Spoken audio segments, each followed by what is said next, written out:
بسم اللہ الرحمن الرحیم۔ ایک انوکھی دعا حضور پاک صلی اللہ علیہ وآلہ وسلم کی قبر مبارک پر ایک عرب دیہاتی حاضر ہو کر رب سے کچھ یوں دعا کرتا ہے۔ اس کے مانگنے کا انداز دیکھیے، الفاظ پر غور کیجیے، یقین جانیے رب سے مانگنے کا بھی ایک خاص فن، انداز اور ڈھنگ ہوتا ہے جو کہ اس گاؤں کے رہنے والے عربی سے سیکھنا چاہیے۔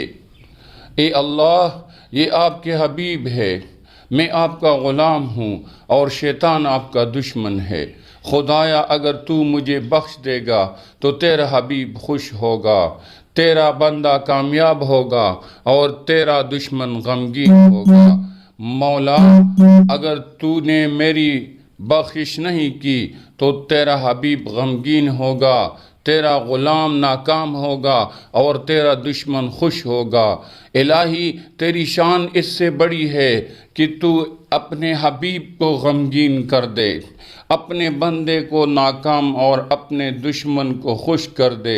میرے پروردگار، ہم عرب ہیں، ہمارے ہاں جب کوئی سردار فوت ہو جائے تو اس کی قبر پر غلاموں کو آزاد کیا جاتا ہے۔ یہ تو تمام جہانوں کے سردار محمد الرسول اللہ صلی اللہ علیہ وآلہ وسلم کی قبر ہے۔ بس یہاں مجھ غلام کو جہنم کی آگ سے آزاد فرما دے، آمین۔ میں نے یہ دعا سنی تو دنگ رہ گیا، پھر ان سے بات کی، میں نے اپنی عمر بتائی اور ان کی عمر پوچھی تو معلوم ہوا وہ 95 برس کے تھے اور ان کی والدہ کا انتقال 105 برس کی عمر میں ہوا تھا۔ میں نے ذرا ہچکچاہٹ سے پوچھا کہ اچھی صحت کا راز تو بتائے۔ کہنے لگے بس بیمار نہ پڑو۔ میں نے کہا یہ تو ہمارے بس کی بات نہیں۔ ہنستے ہوئے کہنے لگے بس کی بات ہے۔ میں نے کہا آپ بتائے، میں ضرور عمل کروں گا۔ میرے قریب آ کر آہستہ سے کہنے لگے منہ میں کبھی کوئی چیز بسم اللہ کے بغیر نہ ڈالنا چاہیے، پانی کا قطرہ ہو یا چنے کا دانہ۔ میں خاموش سا ہو گیا، پھر کہنے لگے اللہ تعالیٰ نے کوئی چیز بے مقصد اور بلا وجہ نہیں بتائی، ہر چیز میں ایک حکمت ہے اور اس میں فائدے اور نقصان دونوں پوشیدہ ہے۔ جب ہم کوئی بھی چیز بسم اللہ پڑھ کر منہ میں ڈالتے ہیں تو اللہ اس میں سے نقصان نکال دیتا ہے۔ ہمیشہ بسم اللہ پڑھ کر کھاؤ پیو اور دل میں بار بار خالق کا شکر ادا کرتے رہو، اور جب ختم کر لو تو پھر بھی ہاتھ اٹھا کر شکر ادا کرو، کبھی بیمار نہ پڑو گے انشاءاللہ۔ میری آنکھیں تر ہو چکی تھی، خیر دیر ہو رہی تھی۔ میں سلام کر کے اٹھنے لگا تو میرا ہاتھ پکڑ کر کہنے لگے کھانے کے حوالے سے آخری بات بھی سنتے جاؤ۔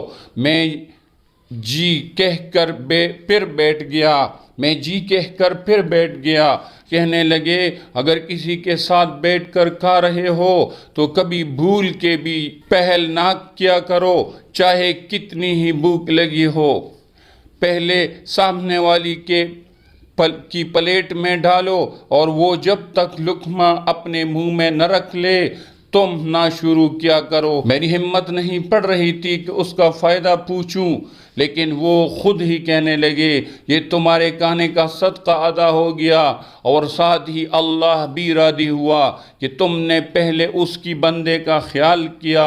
یاد رکھو غذا جسم کی اور بسم اللہ روح کی غذا ہے۔ اب بتاؤ کیا تم ایسے کھانے سے بیمار پڑ سکتے ہو؟ میں شرمندگی میں ڈوبا ہوا بے ساختہ ان کے چہرے پر اپنے دونوں ہاتھ رکھ کر جانے کی اجازت لے کر تیزی سے جانے کے لیے مڑ گیا کہ دین کی چھوٹی چھوٹی باتوں سے ہم اور ہماری اولادیں کتنی محروم ہے۔ تبھی تو ہمارا معاشرہ ہر برائی میں ڈوبا ہوا ہے۔ اللہ پاک ہمیں دل و جان سے شاکر بنائے اور دین کا صحیح علم اور اچھی سمجھ عطا فرمائے۔